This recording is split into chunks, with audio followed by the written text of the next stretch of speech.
name is Avi Hoffman, and I want to thank Dr. Chaim Shaked and the University of Miami, Rabbi Mark Golub and the Jewish Broadcasting Service, the Sheen Center, for making it possible for Shari and me to present this program here tonight. And I also want to thank the Fiorello LaGuardia High School for the Performing Arts for lending us some of their most talented students to help us tell this amazing tale. In his book, Dachau, The Harrowing of Hell, American medical officer Dr. Marcus J. Smith recounts his time in Germany caring for the survivors of the newly liberated concentration camp. I have conflicting emotions about leaving. It is strange to think that in the 6 weeks we have been here, I have met people I would cherish as lifelong friends under other circumstances. It is unlikely that we will meet again.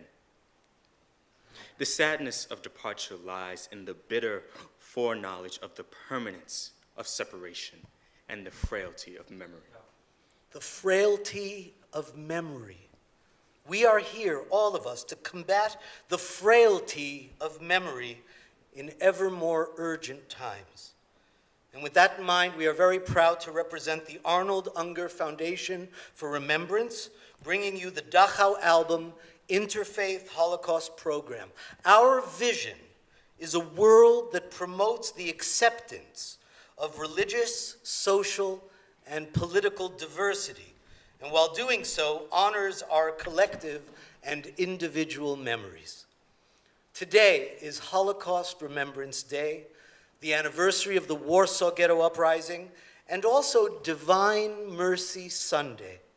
And Shari and I are blessed to come to you as Jewish children of Holocaust survivors who have, by inheritance, serendipity, or perhaps divine intervention, been entrusted with the lessons of the Dachau Album, and as such, we have become the shepherds of memory.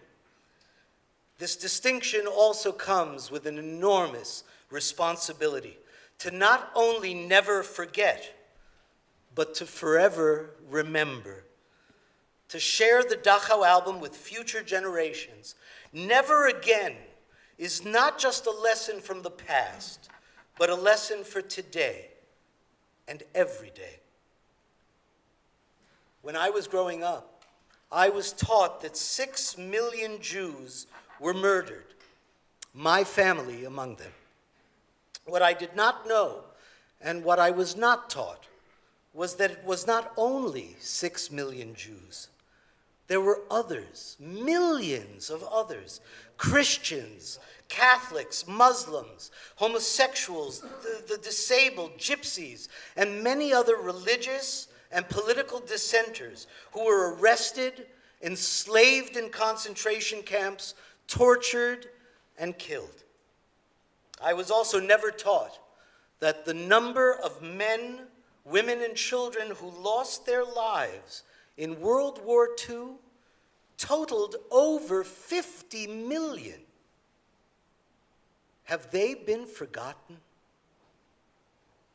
In May 2015, 70 years after the liberation of Europe from Hitler's Nazis, His Holiness Pope Francis addressed an audience of tens of thousands in St. Peter's Square at the Vatican, and we were invited to be there.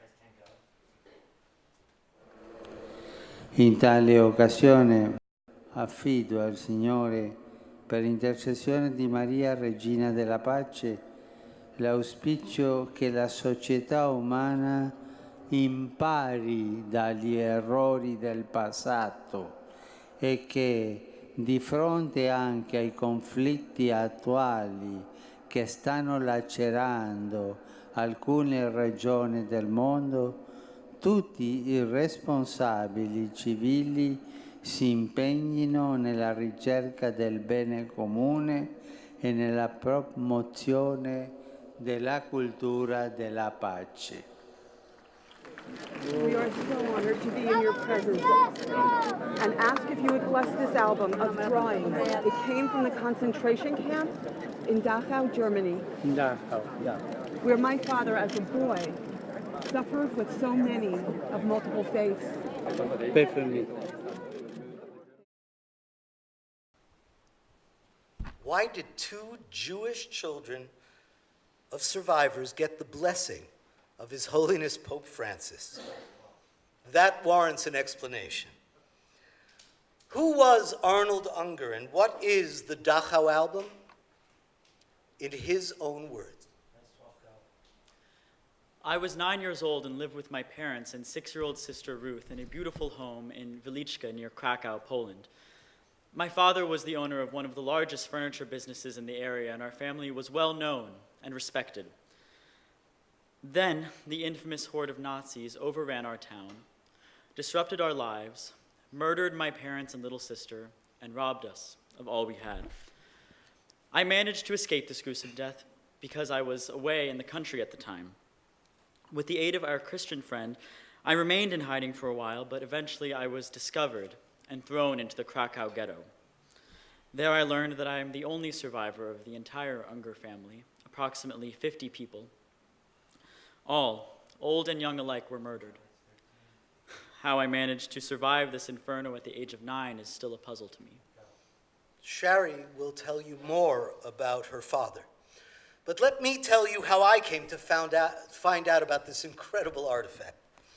Shari is my neighbor, and our daughters, both here tonight, have known each other since kindergarten. Now they're in college.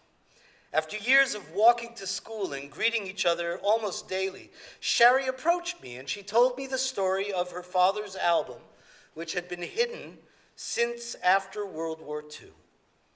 She asked me to look at the album that was hidden in her bedroom closet. My hands were shaking as I realized immediately that I was looking at possibly one of the most important Holocaust discoveries since the war. The top experts in the field, including, among others, the Dachau concentration camp memorial site, the United States Holocaust Memorial Museum in Washington, and Yad Vashem in Jerusalem, have confirmed this.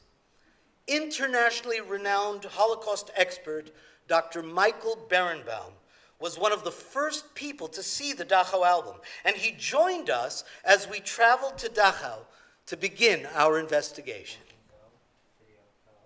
It's very important. It's very important. I've never seen such a voluminous album like this. So it's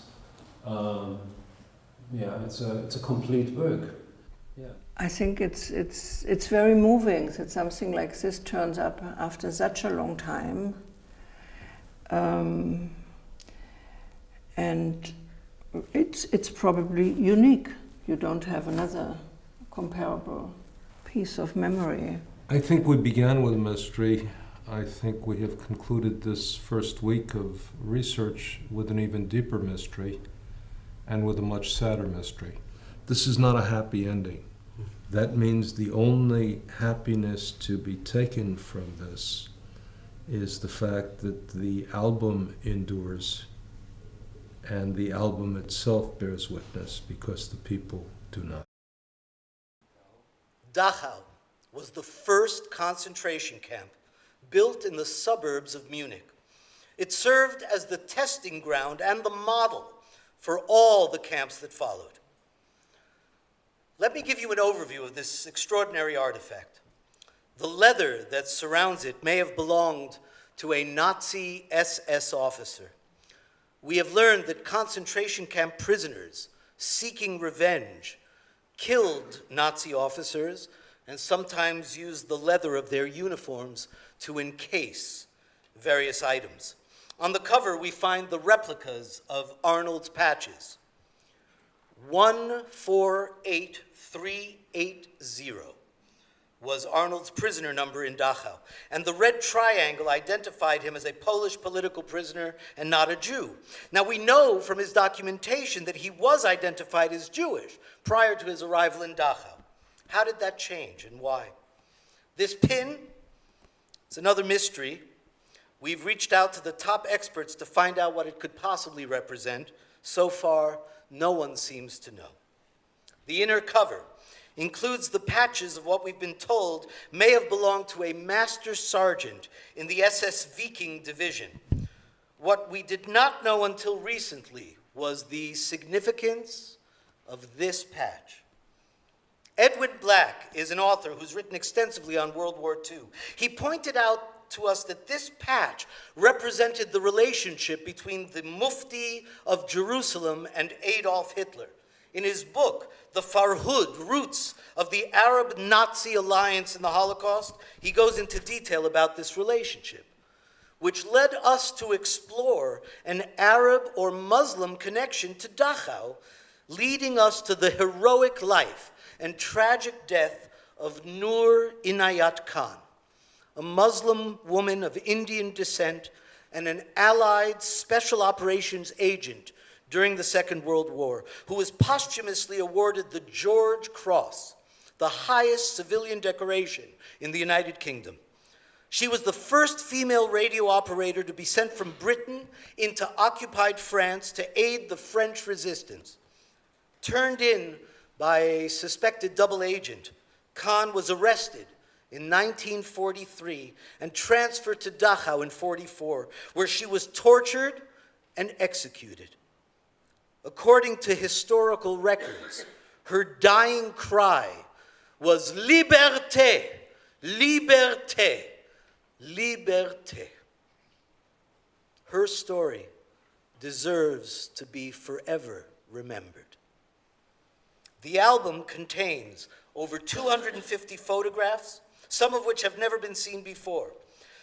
Some of them were taken by the American liberators and show the camp itself and the horrors discovered in this hell called Dachau. If you are sensitive to some of the horrible images from the Holocaust, please, I would respect or expect that you close your eyes now. We would be remiss not to acknowledge these pictures' existence. Many of these images are well known, but somehow they never lose their stunning impact. You can open your eyes now. There are the propaganda photos that were distributed by the Nazis to fool the world into believing that Dachau and the other camps like it were not such terrible places. Look, they had lockers, wonderful facilities, blankets, and pillows in the bunks. There are the images of the Dachau trials. There were trials all over Europe identifying and punishing those who perpetrated these horrible crimes against humanity. There are many more photos that tell a very unique narrative of life after liberation. Rarely discussed is the joy and renewal that followed the liberation for some of the survivors, especially the youngest of them, for they were set on a path to recapture a human existence. Dachau became a displaced persons camp after the war, where survivors and refugees began to rebuild their broken lives. A place that was built for 5,000 people now housed over 40,000. Refugees of all nationalities, all faiths. How did they live? How did they survive? How did they find each other? They created associations based on their nationalities. Arnold, being Polish, is found in the photo of the Polish Prisoners Association Committee. We find the American officers in this album, the ones who helped them come back to life. We find many photographs of these American officers with Arnold Unger. Dozens of personal photographs of Arnold in the company of a beautiful girl with whom he seems to have been close. We didn't know who she was, and we knew nothing about their relationship. But she seemed to be the key to learning more about Arnold and the album. If only we could find her. But how? An impossible task? Another mystery. But what makes this artifact a singular representation of the interfaith nature of the war is that before the viewer even sees the hundreds of photographs, there are 30 pieces of hand-drawn original works of art, 30 pieces of incredibly detailed, masterful drawings. We didn't know who the artist was until we went to Dachau for the first time, and we discovered that he was a Roman Catholic prisoner who survived the war. We learned that his name was Michael Porulski, and his story is now intertwined forever with Arnold Unger's, two men whose life stories can change the way we learn the lessons of the Holocaust and World War II for generations to come. A teenage Jew and a Roman Catholic artist whose experiences, hidden for over 70 years, are now being shared with the world. The most important person in this story is Arnold Unger. Oliver Sholem. And to tell you about her father, I would like to invite to the stage the woman who changed my life forever by sharing this artifact with me. She has become my dearest friend and has invited me to join her and her siblings in sharing this extraordinary artifact with the world. So please welcome to the stage my dear friend and my colleague, Ms. Shari Unger.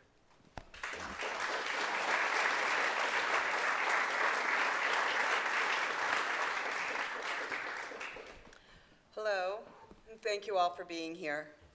I want to tell you a little bit about my father and his history. Arnold Unger was born and living with his family in Wieliczka, Poland, when the Nazis invaded. He was separated from his parents and his younger sister at the age of 9.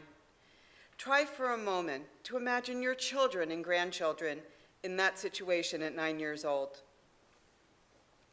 He managed to survive for a couple of years in hiding with the assistance of some Christian friends, but after 2 years of running through forests and hiding in trenches, he was arrested and thrown into the Krakow ghetto. Late in 1942, he was sent to Ploshov, the labor and concentration camp that was the subject of Steven Spielberg's landmark film, Schindler's List. After almost 2 years in mid-1944, he was transferred to Natzweiler, a concentration camp in the Alsatian mountains on the border of France and Germany.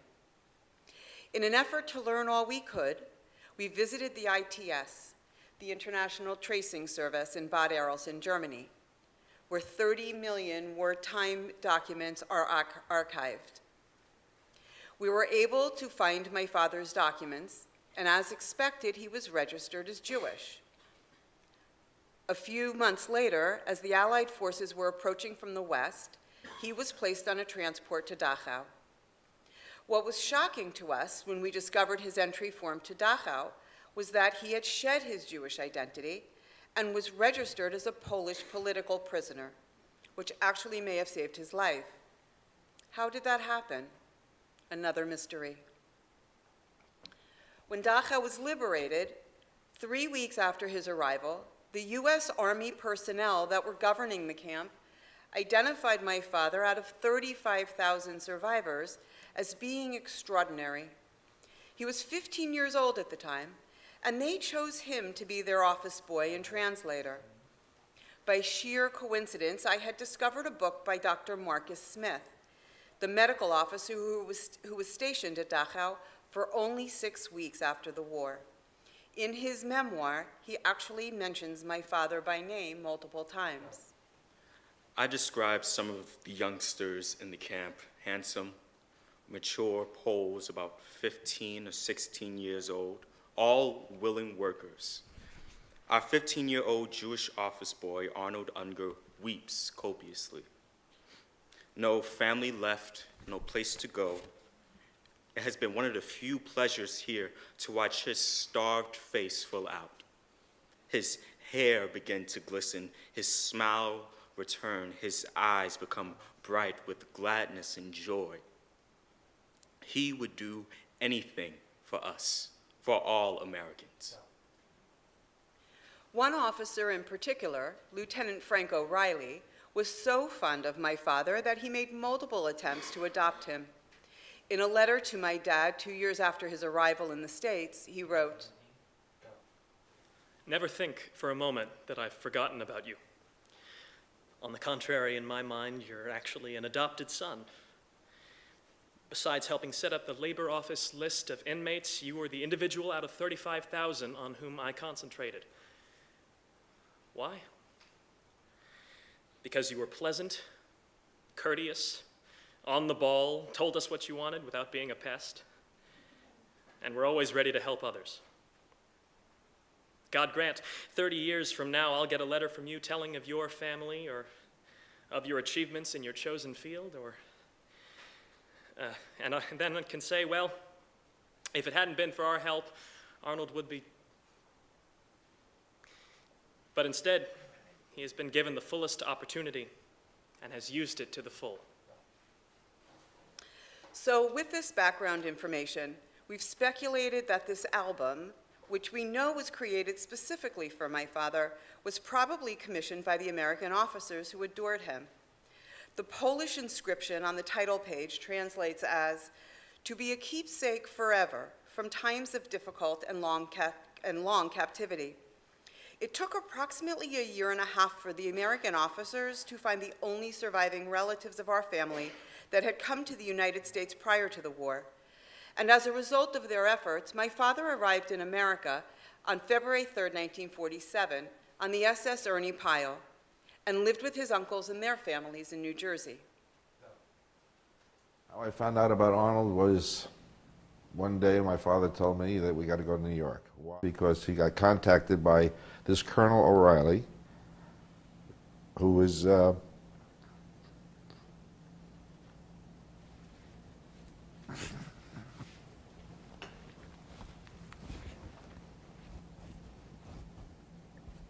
he contacted my father and told him he was searching for my father for quite some time, and that he had my father's nephew. That's exactly how it came out. And that he was searching for the family of this Arnold Unger, and we were the people. So he told my father, I'm sorry. Yeah, he wanted to adopt him. That's what he told my father. I remember going out as a kid to Jamaica, Long Island, to this girl's house. And I was listening to this discussion of what was going on, but of course, I was just a kid. And he wanted to adopt him. My father says, no. The album was put in a closet and not discussed, which is typical. Many survivors never talked about their experiences, but no matter how they tried to shield their families from the scars of trauma, the scars prevail.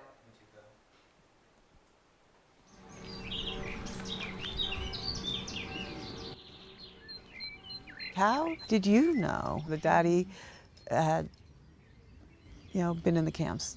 We knew a lot of things we were never told. We knew not to talk about it. We knew not to ask about it. Same thing's true for the album. For me, somehow I had a sense that it was there. I remember feeling like I was sneaking into the bedroom and deliberately going into the closet, taking the album down from the top shelf, sitting on the corner of the bed, and starting to look through the album. Daddy's picture on the title page really was stunning to me, to see Daddy as a boy in a prisoner's uniform. I remember hearing footsteps and scurrying like mad to get it put away, because no way did I want to get caught. Right. Because I had the sense that I shouldn't be doing what I was doing. I felt that way when I found the album. I have a visual memory of sitting in front of his closet and taking it out of its case and opening it, and similar to the way you just described. Nobody else was around, and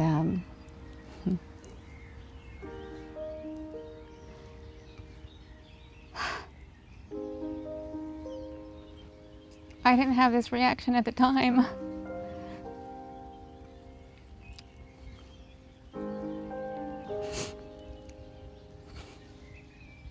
But it was scary, it was shocking. And when I thought I might be caught looking at it, I quickly put it away and never told anybody.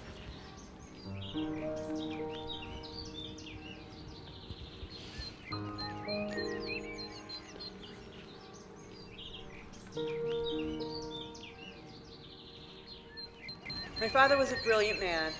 He was so special that the local newspapers wrote articles about him. He grew up and completed his education and tried to live a normal life. He eventually became a successful aerospace engineer who contributed to the design of the landing gear for the Apollo lunar module. He met my mother, Ruth, fell in love, got married, had 4 children, of which I am the second oldest. Like all survivors of incredible trauma, the past haunted him. From his reparations letter in 1955. Here in America, I have tried to forget the terrible dream of my youth and have built a new life on a moral and human code. It gives me great pain to bring back the horrid memories after so many years of normal living here in the USA.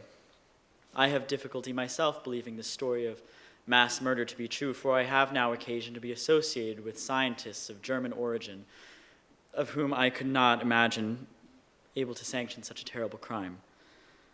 But the unchangeable fact remains. My father, mother, and sister are dead, and I myself still suffer ill consequences.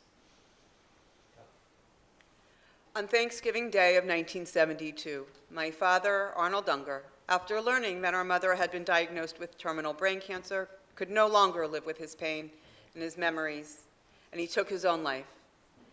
My sister Debbie, who is here tonight, wrote this poem years later. I am 11 years old. Looking into my father's eyes, he looks back at me through broken shards of pain. It is Thanksgiving Day. Standing at the window in my best friend's bedroom, I am curious about the police cars I see in my driveway. An incomprehensible explanation emerges from the garage on a stretcher, shrouded in a white cloth. I don't understand what I see when my friend's father suddenly, brutally explains. His stark words, like a blunt knife, plunge mercilessly into my heart. Your father is dead. My mind, terrified, flees the thought. My body struggling to follow. It isn't true. I scream, no, no, no, over and over again. Strong arms, more powerful than all the strength in my young body, immobilize me and render me powerless, lifeless, held captive for Thanksgiving dinner. I gorge myself on grief. Our father committed suicide. Our mother passed away 2 years later, and my siblings and I went to live with relatives in Florida. We brought the album with us, tucked it away in a closet, and rarely thought about it. We grew up and went on with our lives, burying our father's history. But the day finally came when the Dachau Album had to resurface. You see, to my father, the Dachau Album was a visceral reminder of horrors he needed to forget. But to me, while a reminder of my father's pain, it has also triggered an appreciation of what he went through, and also of the difficulties faced by millions during World War II and in every violent conflict in the world. With that sense of urgency, I turn to Avi for help. Thank you again for allowing us to share our story. And now I would like to invite my children, Rebecca and Robbie, to the stage to share their thoughts on the grandfather they never knew.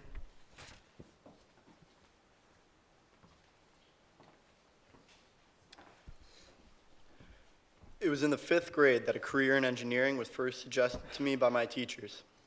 At that time, I was unfamiliar with the field, but immediately became interested because of the math and science components for which I had already developed a passion.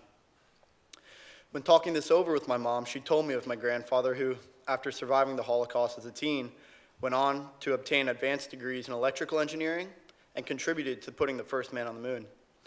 In a letter he wrote appealing to the German government for reparations, he expressed that he found it astounding to work with such high-caliber scientists of German origin when he had so recently been persecuted by people of the same nationality who sanctioned such heinous crimes. But despite his past, he was able to appreciate the value in accepting people for who they were, not based on where they came from or what they believed in. but for how they behaved and what they contributed to the greater good. If he could live by that philosophy, how can any of us not? And even after enduring something as gruesome as the Holocaust, he still had the ambition to follow his dreams. His drive inspires me to pursue the limitless possibilities awaiting me, and who knows, maybe I'll even help to put the first man on Mars. So this is a really unique situation for us to be in. Even though I am biologically linked to this intriguing and significant project, for me it has always been just a story. I have never met my grandfather, and yet I am still connected to him because of it. I remember walking into my house one day a couple of years ago, and my mom was watching some home movies from her childhood for possible clips for the documentary. Eventually, there was a scene of my grandfather walking around, and in that moment, I realized that this had been the first time that I had ever thought of him as a living being. Other than in that moment, I had only seen still pictures of him. That moment emphasized how important it was for me to be a part of this project, not only to learn more myself, but to also encourage others to be accepting of those that they encounter, regardless of religion, race, or background. The most important lesson I've learned from being a part of this project is that the words you say and your actions towards other people matter. Sometimes you don't know how you will affect people, whether you're perceived positively or negatively, and how then they may affect other people. I never met my grandfather, like I mentioned, and yes, I wish I could have known him, but because of his story and his inspiration, I am motivated to make a difference. I learn something new every single day about my grandfather's story, and that reminds me to be the best person I can be and to strive to make a difference in people's lives. Thank you.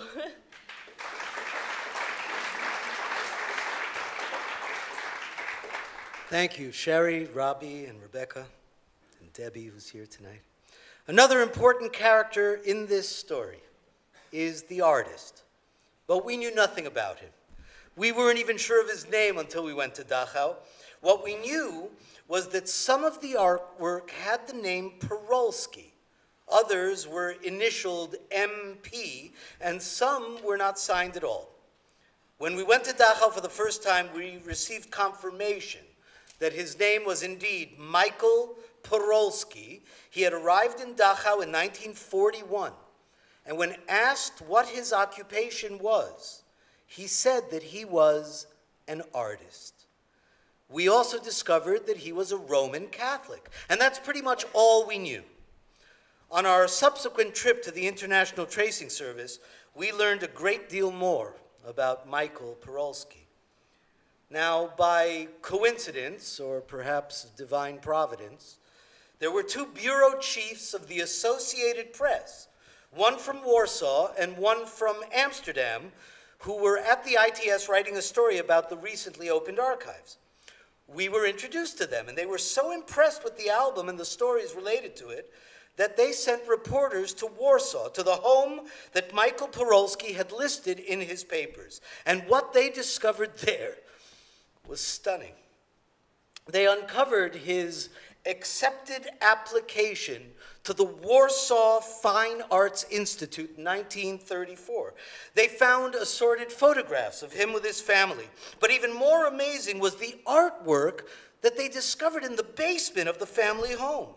Works that he had created before the war. These are his artistic beginnings, and it shows how his artwork became more and more intricate. We also discovered that he was arrested in 1940 because of this postcard that is now displayed at the Warsaw Museum of Caricature. This is an innocuous piece depicting people standing in a long line. And what it says at the bottom is, first we stand in line for soup and then for bread. For this he was arrested and sent to several concentration camps.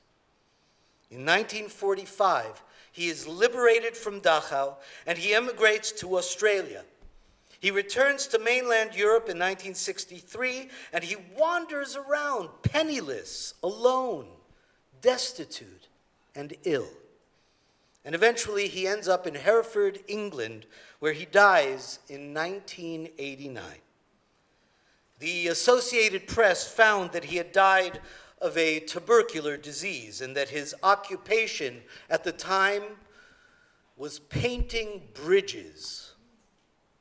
This masterful artist was reduced to painting bridges in order to survive. In the article, they wrote that the moment he finished painting a bridge over some river, he had to start again on another bridge over another river, a metaphor for a life going nowhere. On February 6th, 1978, he wrote a desperate letter to the International Tracing Service. Dear Sirs, while I was a student at the Warsaw Academy of Fine Arts, I was arrested by the Gestapo on June 10, 1940, and subsequently deported to Auschwitz, Neuengamme, and finally to Dachau, where I was kept till April 29, 1945.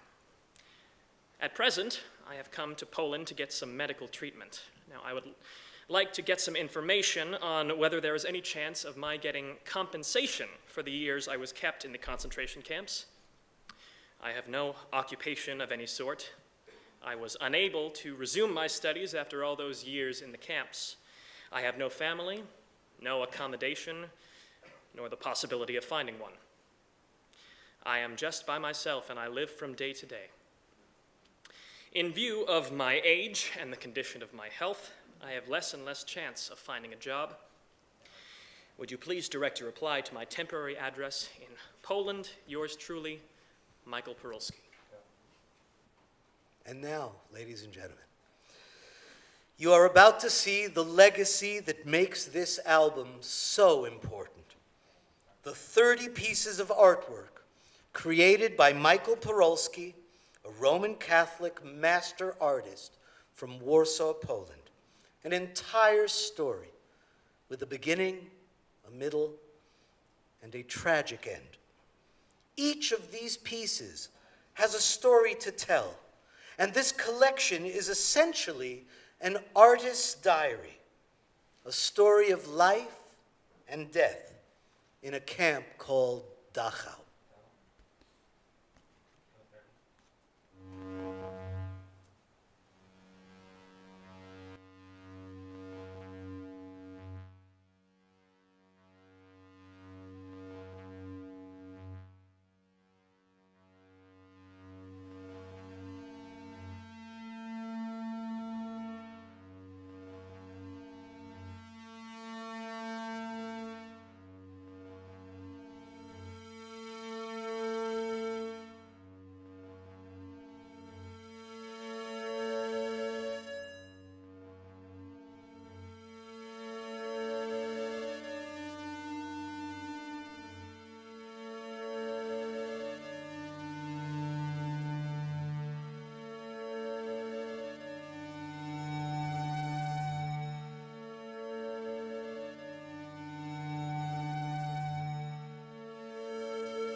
Extraordinary.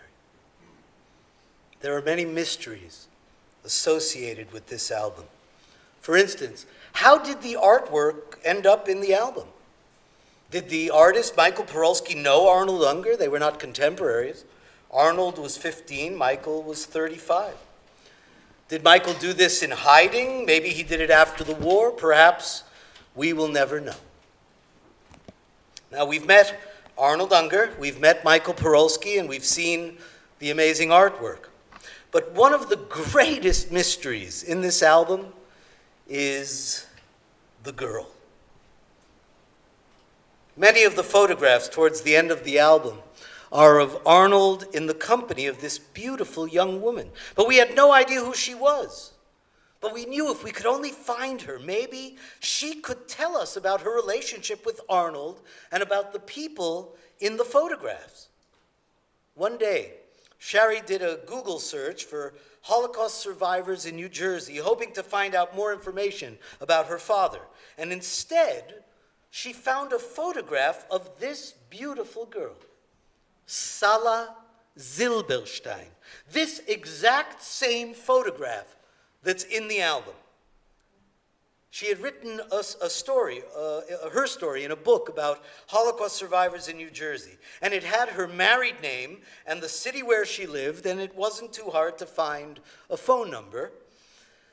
I called the number, and a gentleman answered. His name was Ira, and he had married this girl, now an elderly woman. I said, "Sir, I'm going to ask you a question. Please don't hang up on me. Was your wife ever in Dachau?" He said, "Yes, she was there after the war." I said, "Well, we have in our possession an album that has dozens of photographs of your wife." I said, "Does the name Arnold Unger mean anything to you?" Silence. After a few moments, he said, "Oh my God, Arnold Unger." He said, "I've been married for 40 years, and every time my wife and I have a fight, she says to me, 'I should have married Arnold Unger.'"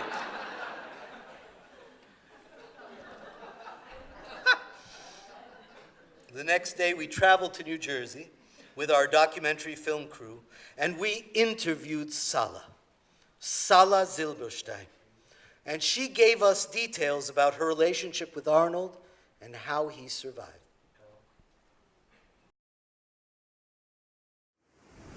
My name is Sally Zilberstein. Arnie didn't have where to go.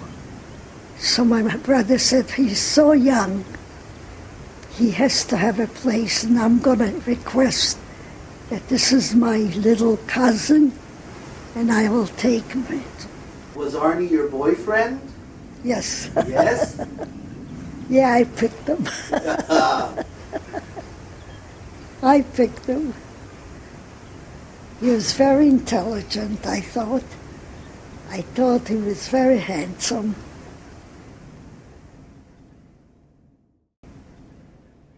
Sala Zilberstein. Her brother was named Jacob, a successful Jewish accountant in Radom, Poland. He had been arrested and eventually sent to a camp called Natzweiler. Now, we knew that Arnold Unger was in Natzweiler before he came to Dachau. Is it possible that Jacob and Arnold met there? 3 weeks before the end of the war, Arnold goes from Natzweiler to Dachau, where he is suddenly identified as a Polish political prisoner, which probably saved his life. Shortly thereafter, Jacob arrives in Dachau. The war ends, and Jacob, who was responsible for keeping the prisoner list for the Nazis during the war, is assigned the same job for the refugees under the direction of the American officers. And for this, he was provided a house in which to live in the town. According to Sala, Jacob requested that Arnold come live in the house with him. Searching for his family, Jacob discovers that his 3 sisters have survived Auschwitz. And he calls for them, and they come to live with him in the house in Dachau. And that's how Arnold met Sala. There are many photographs of them together in the album, one of which is this photograph of them sitting on a car, holding hands. Now we find out that Arnold and Sala came to America together on the SS Ernie Pyle. They were a young couple, and they loved each other. She went to live with her relatives in Brooklyn. He went to live with his relatives in New Jersey. And apparently his relatives didn't like the idea that he was going out with a greenhorn, with a survivor. They wanted him to meet a nice American girl, and so this young couple breaks up. Now, we've all been teenagers, and we know what young couples do when they break up. Very often, they take the photographs that they had together and they cut them in half. Well, as we're sitting with Sala, we're showing her the photographs, she says, I just remembered, I have photographs too. And she goes to the back room and she brings out a small plastic bag with half photographs. And she takes out her half of this photograph. Shari pulls out her little plastic bag with her father's half photographs, and there we are in New Jersey in the house of Sala Zilberstein, and we took the two halves of this photograph and we put them together. A final reconciliation. Now, one of the most important elements of this project is the documentary film, currently in production. Our executive producer, Michael Cantor, and our director, David Novak, are here tonight. You are one of the first audiences to see the trailer of Traces of Arnold, our documentary.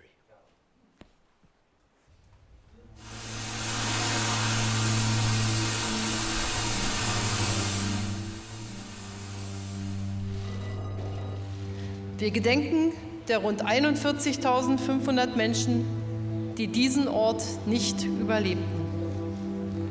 Wir denken auch an die Überlebenden, die durch den Terror und die unvorstellbaren Gräuel, die sie hier erleben mussten, für ihr ganzes Leben gezeichnet waren und sind.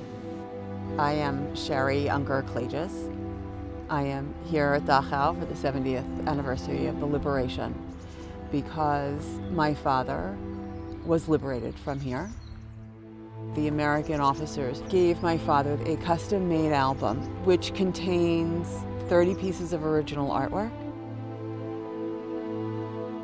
We knew nothing about it until after he died and discovered it on the top shelf in his closet in his bedroom.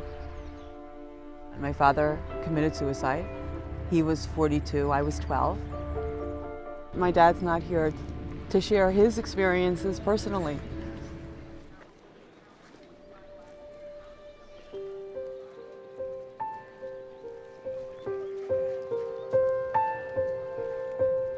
That long stick, one of the evil guards had a nail he drew across. I still have a mark on my neck. We were marching and all of a sudden 32,000 starving inmates standing there looking at us, and we were just horrified. All these scenes, prisoners had reported to us, stealing foods, being beaten, you never see on any photograph. We may have a picture of your father in here. Maybe that. What was your father's name? Dudek. Dudek. Dudek. Dudek. He's in the signature book. On some of them it says Porulski. Well, who's Porulski? Catholic, Polish, and now his profession had been painter. Dachau was known to be a camp for political prisoners. Catholics were imprisoned here. So many millions beyond the Jews were also affected. From the day that Shari and I learned that the artist was a Roman Catholic, we felt that it was very important to see if we could reach the highest levels of the Catholic Church to let them know about this artist's work. I feel small.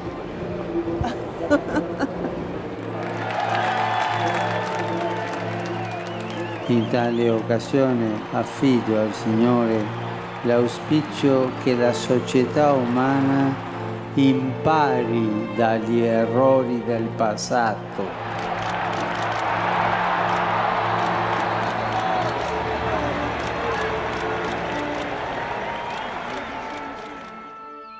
I'd like to think that he came here to this very spot and enjoyed this tree and these gardens and this view. I was in love with him, and he was in love with me, I guess, but in a childish way. Could this be the tree they're sitting against? I think he loved it here.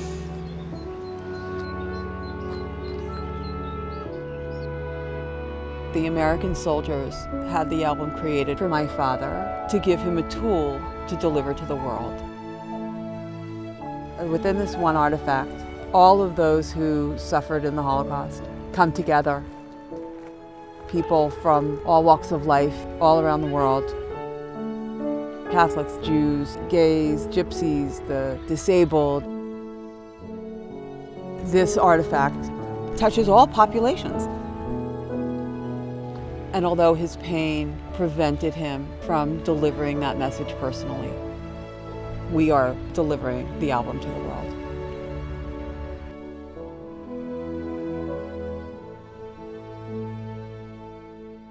What is the Dachau Album Interfaith Holocaust Program? What are we trying to accomplish? We must teach generations to come about the inhumanity that we, humans, are still capable of. We have to teach that all people are affected by intolerance and hatred, and that the lessons of the Holocaust and World War II are as relevant around the world today as they were 70 years ago. Just turn on the news. Our goal is to teach acceptance, to initiate an interfaith and multicultural dialogue. Using the stories and the images in the Dachau album, we will research and create new academic tools and worldwide exhibitions. And we're very proud to be able to say that we have already accomplished a great deal. We have documented the 70th anniversary of the liberation of Dachau. We were invited to meet His Holiness, Pope Francis.